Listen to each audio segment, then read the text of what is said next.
दोस्तों 6 नवंबर 2025 हमने आपको वीडियो बनाकर ये बताया कि सेंट्रल बैंक्स की गोल्ड की खरीदारी धीमी पड़ रही है। सेंट्रल बैंक्स अभी गोल्ड की कम खरीदारी कर रहे हैं और इसी वजह से मुझे लगता है कि आने वाले महीनों के अंदर भी सेंट्रल बैंक्स की तरफ से गोल्ड की खरीदारी और धीमी पड़ सकती है। और फिर हमने आपको 30 जनवरी 2026 को वीडियो बनाकर दिखाया भी और आपने देखा भी कि सेंट्रल बैंक्स की डिमांड साल 2025 में 21% से गिर गई थी। यानी कि सेंट्रल बैंक्स ने कम सोना खरीदा था।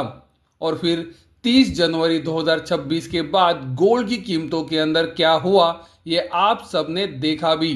उसी तरह से दोस्तों आप देख सकते हो साल 2026 के पहले 3 महीने के अंदर भी सेंट्रल बैंक्स की गोल्ड खरीदारी धीमी पड़ी है। साल 2025 के पहले तिमाही के अंदर आप देख सकते हो सेंट्रल बैंक्स ने 243.7 टन गोल्ड खरीदा था। उसके मुकाबले आप देख सकते हो साल 2026 के पहली तिमाही के अंदर सिर्फ 56.52 टन गोल्ड को खरीदा गया। यानी कि दोस्तों आपकी आंखों के सामने है, हमने जो आपको 6 नवंबर 2025 को बताया था कि आने वाले महीनों में सेंट्रल बैंक्स की गोल्ड की डिमांड गिरने वाली है, वो आपकी आंखों के सामने है, गिरी है कि नहीं। अब दोस्तों सबसे महत्वपूर्ण बात, 30 जुलाई 2026 को वर्ल्ड गोल्ड काउंसिल की रिपोर्ट आ चुकी है और इससे हमें पता चलता है कि साल 2026 के दूसरे क्वार्टर के अंदर यानी कि दूसरी तिमाही के अंदर गोल्ड की डिमांड में बढ़ोतरी हुई है और गोल्ड की डिमांड दोस्तों 62% से बढ़ी है। जैसे कि आप वीडियो में देख सकते हो साल 2025 के दूसरी तिमाही के अंदर सेंट्रल बैंक्स ने 177.9 टन गोल्ड को खरीदा था। लेकिन दोस्तों आप देख सकते हो साल 2026 के दूसरे तिमाही के अंदर यानी कि सेकेंड क्वार्टर के अंदर सेंट्रल बैंक्स ने 288.9 टन गोल्ड को खरीदा है। यानी कि ईयर ऑन ईयर आप देख सकते हो 62% की बढ़ोतरी साल 2026 के दूसरे क्वार्टर में हुई है, जो कि दोस्तों एक एनकरेजिंग साइन है। और दोस्तों ये क्यों हुआ होगा ये आप सबको पता है, क्योंकि मार्च 2026 के बाद गोल्ड के अंदर एक बहुत ही बड़ी गिरावट आई थी। तो दोस्तों आपकी आंखों के सामने है, चाइना भी गोल्ड जब गिरा है तो तेजी से खरीदारी बढ़ा रहा है और उसी समय पर आप देख सकते हो सेंट्रल बैंक्स ने भी साल 2026 के सेकेंड क्वार्टर में यानी कि दूसरी तिमाही के अंदर खरीदारी बढ़ाई है। तो दोस्तों जैसे कि आप देख सकते हो मार्च 2026 के बाद जैसे ही गोल्ड की कीमतों के अंदर गिरावट तेज हुई, आपकी आंखों के सामने है दुनिया भर की सेंट्रल बैंक्स हो या फिर चाइना की सेंट्रल बैंक्स गोल्ड के अंदर फिर से एक बार बड़ी खरीदारी कर रहे हैं। दोस्तों ये चीज फंडामेंटली गोल्ड के लिए लॉन्ग टर्म में डेफिनेटली पॉजिटिव है। लेकिन जैसे आप सबको पता है जो गोल्ड का अभी का ट्रेंड है वो टेक्निकली कमजोर है, टेक्निकली मंदी का है, क्योंकि हमने आपको पिछले 6 महीनों से ये लगातार दिखाया है कि गोल्ड के अंदर क्या हो रहा है। और मई 2026 से हम आपको ये लगातार बता रहे हैं कि गोल्ड लोअर हाई और लोअर लो ये बीरिश फॉर्मेशन में ट्रेड हो रहा है।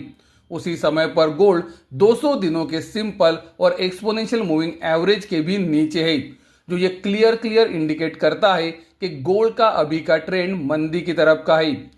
दोस्तों किसी के मन में ये सवाल जरूर आ सकता है कि चाइना और अगर दुनिया की दूसरी सेंट्रल बैंक्स गोल्ड के अंदर इतनी खरीदारी कर रहे हैं तो गोल्ड तुरंत ऊपर क्यों नहीं जा रहा है। दोस्तों हमें यह समझना पड़ेगा कि साल 2024 की शुरुआत से साल 2026 के शुरुआत तक यानी कि 2 साल के अंदर गोल्ड के अंदर बहुत बड़ी तेजी बनी है। साल 2024 के शुरुआत से साल 2026 के शुरुआत तक जो तेजी बनी वहां पर कोई भी मीनिंगफुल यानी कि एक बड़ा करेक्शन नहीं आया था। तो 2 साल की तेजी के बाद, बड़ी तेजी के बाद एक बहुत ही अच्छा करेक्शन हो रहा है मार्केट के अंदर। दोस्तों मैं ये मानता हूं कि गोल्ड की कीमतों में प्राइस वाइज यानी कि कीमतों के अनुसार एक बहुत ही अच्छा करेक्शन आया है, जहां पर गोल्ड की कीमतें इंटरनेशनल मार्केट में लगभग उसकी ऊंचाई से 30% गिरी है। लेकिन दोस्तों मुझे अभी भी लगता है कि टाइम वाइज यानी कि समय अनुसार करेक्शन होना बाकी है, यानी कि मार्केट कुछ समय के लिए साइडवेज हो सकता है। मैं ये कोई भी दावा नहीं कर रहा हूं कि गोल्ड की कीमतें यहां से और नहीं गिर सकती। मेरा बोलना सिर्फ इतना है कि प्राइस वाइज 30% का करेक्शन एक बहुत ही अच्छा करेक्शन होता है, लेकिन टाइम वाइज भी करेक्शन अभी होना बाकी है, ये मेरा नजरिया है। दोस्तों अगर आप गोल्ड और सिल्वर के मार्केट में रेगुलरली काम करते हो तो आपको हमारे मेंबर ओनली वीडियोस मदद कर सकते हैं। यूट्यूब के ऊपर हमारा गोल्ड सिल्वर एनालिसिस ये सब्सक्रिप्शन अवेलेबल है। ये आप ज्वाइन बटन के ऊपर क्लिक करके सब्सक्राइब कर सकते हो। ये सब्सक्रिप्शन के अंदर दोस्तों हम आपको हर शनिवार को गोल्ड और सिल्वर का इंडियन और इंटरनेशनल मार्केट के लेवल्स के साथ डिटेल में एनालिसिस प्रोवाइड करते हैं, और हमारा हर बुधवार को भी मेंबर ओनली वीडियो आता है। तो दोस्तों आप इसे एक बार जरूर ट्राई दे सकते हो। अगर आपको हमारा एनालिसिस पसंद आता है तो आप हमारे साथ कंटिन्यू कर सकते हो। अगर आपको हमारा एनालिसिस पसंद नहीं आता है तो आप YouTube के ऊपर इसे कभी भी अनसब्सक्राइब कर सकते हो। तो अगर आप गोल्ड सिल्वर के मार्केट में काम करते हो तो इसे एक बार जरूर ट्राई करें। गोल्ड के लिए दोस्तों हमने आपको आखिरी वीडियो में यह बताया था कि गोल्ड अभी भी $3,886 के ऊपर है, जो गोल्ड का सबसे महत्वपूर्ण सपोर्ट है। गोल्ड जब तक इसके ऊपर रहेगा प्रॉब्लम नहीं है। अगर गोल्ड इसके नीचे क्लोज होना शुरू करता है तो गोल्ड के अंदर गिरावट का खतरा बढ़ सकता है। गोल्ड के अंदर तेजी से गिरावट भी आ सकती है। ऊपरी तरफ 200 दिनों का सिंपल और एक्सपोनेंशियल मूविंग एवरेज महत्वपूर्ण रेजिस्टेंस का काम कर सकता है। ये सपोर्ट और रेजिस्टेंस के बीच में गोल्ड पिछले 2 महीनों से कंसोलिडेट हो रहा है, और ये कंसोलिडेशन जोन का हायर पॉइंट है $4,200 और लोअर पॉइंट है $3,940। तो दोस्तों पिछले 2 महीनों से गोल्ड कंसोलिडेट हो रहा है और वॉलीटिलिटी कॉन्ट्रैक्शन भी है। तो जिस भी तरफ ब्रेकआउट या ब्रेकडाउन आएगा, मुझे लगता है एक शार्प मूव, एक बड़ी चाल आ सकती है। मैं आपको वीडियो से ये क्लियर कर देना चाहूंगा कि मैं आपको जो भी लेवल्स ये वीडियो में दिखाया हूं वो सिर्फ एक रेफरेंस पर्पस के लिए है। मैं आपको मेरे वीडियो से कोई भी ट्रेडिंग या इन्वेस्टिंग की सलाह नहीं देता हूं। मैं कोई भी खरीदारी या बिकवाली की राय नहीं देता हूं।